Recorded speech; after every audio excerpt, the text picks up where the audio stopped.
मंदिर और मस्जिद के दावों और दलीलों की लिस्ट में अब एक और नया नाम जुड़ गया है। वो नाम है आगरा की जामा मस्जिद का, जिसकी सीढ़ियों की खुदाई की मांग हिंदू पक्ष कोर्ट में लंबे अरसे से करता आ रहा है। हिंदू पक्ष के इस दावे को मजबूती तब मिली जब आगरा की कोर्ट ने जामा मस्जिद पक्ष के 7 रूल 11 के प्रार्थना पत्र को खारिज कर दिया और बड़ा फैसला देते हुए कहा कि हिंदू पक्ष के दावे पर सुनवाई जल्द शुरू होगी। हिंदू पक्ष का दावा है कि आगरा की जामा मस्जिद की सीढ़ियों के नीचे भगवान श्री कृष्ण के विग्रह दबाए गए हैं। मुस्लिम पक्ष के द्वारा 7 रूल 11 की एक एप्लीकेशन लगाई गई थी। इसमें उनका कहना था कि ये केस पोषणीय नहीं है, लेकिन माननीय न्यायालय के द्वारा 7 रूल 11 की जो मुस्लिम पक्ष की एप्लीकेशन थी उसे निरस्त कर दिया गया है और अब इसमें ये केस विधिवत रूप से चलेंगे। और अब हम इसमें मांग करेंगे कि आर्कोलॉजिकल सर्वे ऑफ इंडिया से यहाँ सर्वे कराया जाए, क्योंकि सर्वे होगा तो विग्रह वहाँ निकलेंगे, ये गारंटी के साथ मैं कहता हूँ। इसके अलावा कोर्ट कमिश्नर से भी हम सर्वे कराएंगे, क्योंकि वहाँ की जो दीवारें हैं जिनके नीचे वो सीढ़ियाँ हैं उनके नीचे जो विग्रह दबाए गए हैं, उसमें ये आर्कोलॉजिकल सर्वे ऑफ इंडिया जब सर्वे करेगा तो उसमें स्थिति बिल्कुल क्लियर हो जाएगी। आगरा की जामा मस्जिद विवाद में मुस्लिम पक्ष के लिए इसे बड़ा झटका माना जा रहा है, तो वहीं हिंदू पक्ष कह रहा है कि वो कोर्ट से जामा मस्जिद की सीढ़ियों के साइंटिफिक सर्वे की मांग करेंगे। कोर्ट के इस फैसले के बाद हिंदू पक्ष ने उम्मीद जताई है कि अब आगरा की जामा मस्जिद की सीढ़ियां भी जल्द खुदेंगी।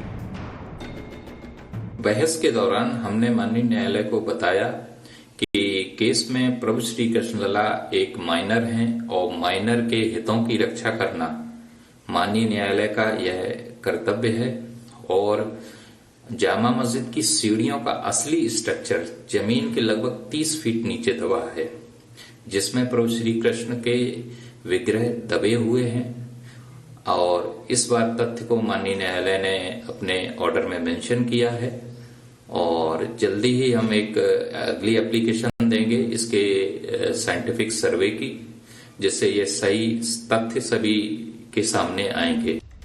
अयोध्या, काशी और मथुरा को लेकर क्या विवाद था, उस पर क्या हो रहा है, ये तो सब जानते हैं, लेकिन आगरा की जामा मस्जिद को लेकर चल रहा विवाद क्या है उसकी भी डिटेल जान लेते हैं। हिंदू पक्ष की ओर से दाखिल याचिका में दावा किया गया है कि आगरा की जामा मस्जिद की सीढ़ियों के नीचे भगवान कृष्ण की मूर्तियां दबी हैं।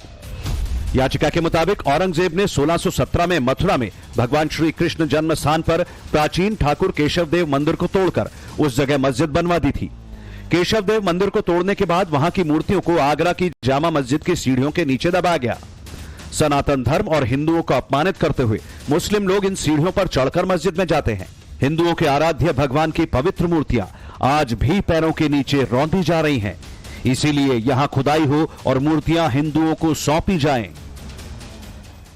हमारा यह मानना है कि जिस तरह से विग्रह को वहां दबाया गया है, विग्रह को वहां से लाया जाए और गर्भगृह से ले जाया गया था भगवान के श्री कृष्ण के विग्रह को, जहां से ले जाया गया वहीं उनकी प्राण प्रतिष्ठा होनी चाहिए।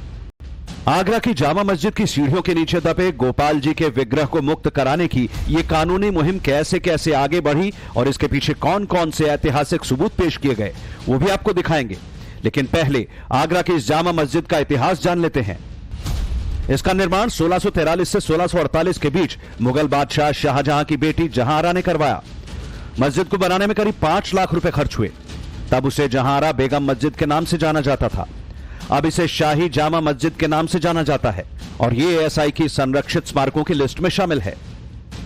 1648 में मस्जिद का निर्माण होने से लेकर 1670 तक जामा मस्जिद से कोई विवाद नहीं जुड़ा, लेकिन जब 1670 में औरंगजेब के फरमान पर मथुरा में हिंदुओं की आस्था पर हमला हुआ, मथुरा के केशवदेव मंदिर को विध्वंस किया गया, तो वहां की मूर्तियों को आगरा की जामा मस्जिद की सीढ़ियों के नीचे दबा दिया गया। तब से आगरा की यह जामा मस्जिद विवादों में आ गई। इस बारे में कई पुख्ता सबूत इतिहास में मिलते हैं। मथुरा के केशवदेव मंदिर को तोड़ने और मूर्तियों को आगरा की मस्जिद में दबाने का विवरण औरंगजेब के दरबारी साकी मुस्तैद खान की फारसी में लिखित किताब मुआस्सिर आलमगीरी में साफ साफ मिलता है। मुआस्सिर आलमगीरी के पेज नंबर 60 पर साकी मुस्तैद खान ने लिखा कि जनवरी 1670 में बादशाह औरंगजेब ने आदेश दिया कि मथुरा में जो केशवदेव मंदिर है उसे गिरा दिया जाए। जितनी भी मूर्तियां हैं जिनमें कीमती जवाहरात जड़े हों जो मंदिर में रखी थी, उन्हें आगरा लाया जाए और बेगम साहिबा मस्जिद की सीढ़ियों के नीचे दफन कर दिया जाए। इतिहासकार जादूनाथ सरकार ने मुआस्सिर आलमगीरी का अंग्रेजी में अनुवाद किया है। इसके मुताबिक 27 जनवरी 1670 को औरंगजेब के फरमान पर मथुरा के केशवदेव मंदिर को काफी कम वक्त में तोड़ दिया गया और मस्जिद का निर्माण हुआ। इसी किताब में आगे लिखा है कि छोटी बड़ी मूर्तियों को जेवरातों के साथ आगरा लाया गया और बेगम साहिबा मस्जिद की सीढ़ियों में उन्हें दबा दिया गया और मथुरा का नाम इस्लामाबाद कर दिया गया। 1526 से 1658 ईस्वी तक आगरा मुगलों की राजधानी रहा। ताजमहल के बाद आगरा की मशहूर जगहों में से एक है जामा मस्जिद, जिसका मेन गेट पूरब दिशा में है। पूर्वी दरवाजे से ऊपर मस्जिद तक जाने को करीब दर्जन भर सीढ़ियां बनी हैं। इसके साथ ही उत्तर और दक्षिण की तरफ भी इसके दरवाजे हैं। दक्षिणी दरवाजे का इस्तेमाल एएसआई के कर्मचारी करते हैं। जामा मस्जिद के पूर्वी गेट की सीढ़ियों का 1 दशक पहले एएसआई ने संरक्षण कराया था। 3 से 4 सीढ़ियों के पत्थर बदले गए थे। तब कहा था कि सीढ़ियां अंदर से खोखली निकली थी, तो क्या इन्हीं सीढ़ियों के नीचे दबे हैं गोपाल जी के विग्रह। औरंगजेब के दरबारी इतिहासकारों की तरह अंग्रेज अधिकारियों ने भी इस ऐतिहासिक घटना के बारे में लिखा है। अंग्रेज अधिकारी, आर्कियोलॉजिस्ट और मथुरा के कलेक्टर रहे एफएस डॉज ने 1874 में अपनी किताब मथुरा और डिस्टिंक्ट मेमोयर के पेज नंबर 67 में लिखा कि औरंगजेब का मन मथुरा के मंदिरों का विध्वंस करके नहीं भरा था, इसलिए उसने मंदिर की मूर्तियों को आगरा में स्थित कुदसिया बेगम मस्जिद की सीढ़ियों के नीचे दबा दिया। औरंगजेब के समकालीन सबूतों की बात करें तो बीकानेर के म्यूजियम में मौजूद औरंगजेब का यह सरकारी फरमान भी एक बड़ा साक्ष्य है, जिसमें 9 अप्रैल 1669 को उसकी तरफ से मुगल साम्राज्य में हिंदू मंदिरों को गिराने का फरमान जारी किया गया था। ऐतिहासिक किताबों में इसी जामा मस्जिद की सीढ़ियों के नीचे भगवान श्री कृष्ण की मूर्तियां दबाए जाने की बात लिखी है। हालांकि सच क्या है ये वैज्ञानिक सर्वे के बाद ही सामने आएगा, लेकिन उससे पहले इस पर मजहबी घमासान छिड़ा है। हिंदू पक्ष की मांग है कि आगरा की जामा मस्जिद की सीढ़ियों के नीचे दबे भगवान के मूल विग्रहों को निकलवाने के लिए आर्कियोलॉजिकल सर्वे की टीम को वहां भेजा जाए, सीढ़ियों की खुदाई कराई जाए, उसके नीचे दबे भगवान के मूल विग्रह को वहां से लाकर श्री कृष्ण जन्म स्थान पर सुरक्षित रखवाया जाए। जबकि मुस्लिम पक्ष ने प्लेसेस ऑफ वर्शिप एक्ट 1991, वक्फ और limitation act, specific position act का हवाला देकर हिंदू पक्ष की मांग का विरोध किया। अयोध्या में सुप्रीम कोर्ट के आदेश के बाद राम जन्मभूमि पर भव्य राम मंदिर का निर्माण हो चुका है। रामलला अपने दिव्य दरबार में विराजमान हैं। तो दूसरी ओर काशी ज्ञानवापी मामले में हिंदू पक्ष को बड़ी जीत मिली। हिंदू पक्ष को व्यास तहखाने में पूजा पाठ की इजाजत मिल गई और अब मथुरा श्री कृष्ण जन्म स्थान को लेकर भी संकल्प के सिद्धि की उम्मीद जताई जा रही है। देखिए, अयोध्या का उत्सव लोगों ने देखा तो नंदी बाबा ने भी कहा, भाई हम काहे इंतजार करें।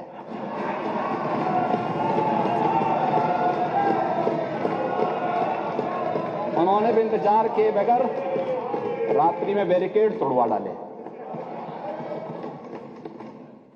और हमारे कृष्ण कन्हैया कहां मानने वाले हैं। अयोध्या, मथुरा, काशी तीनों ईश्वर के अवतरण की धरती हैं। आगरा डिस्ट्रिक्ट कोर्ट के हालिया फैसले के बाद इस लड़ाई को लड़ रहे हिंदू पक्ष में उम्मीद जगी है। उन्हें लग रहा है कि अब शायद जामा मस्जिद की सीढ़ियों के नीचे दबी मूर्तियां जल्द मुक्त हो जाएंगी।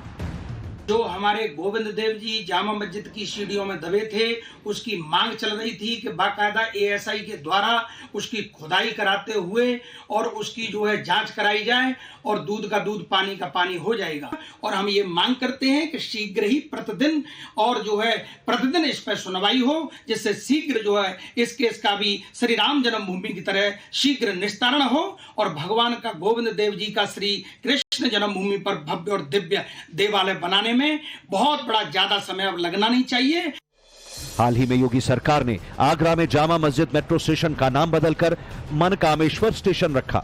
पिछले साल जुलाई में ही मुख्यमंत्री योगी आदित्यनाथ ने मेट्रो के निरीक्षण के वक्त इसका ऐलान किया था और अब आगरा जामा मस्जिद मामले में कोर्ट ने हिंदू पक्ष के दावे को सुनवाई योग्य मान लिया है, जिससे मुस्लिम पक्ष को बड़ा झटका लगा। ऐसे में सवाल यह भी है कि आगरा की जामा मस्जिद में क्या क्या होने वाला है। आने वाले दिनों में क्या आगरा की जामा मस्जिद की सीढ़ियां खोदी जाएंगी? क्या काशी के ज्ञानवापी सर्वे की तरह यहां भी ग्राउंड पेनिट्रेटिंग रेडार यानी जीपीआर से सर्वे की इजाजत होगी? क्या परिसर की मैपिंग होगी? तमाम सवालों का जवाब एक ही है कि आगे कोर्ट जैसा निर्देश देगा उसी के मुताबिक कार्रवाई होगी।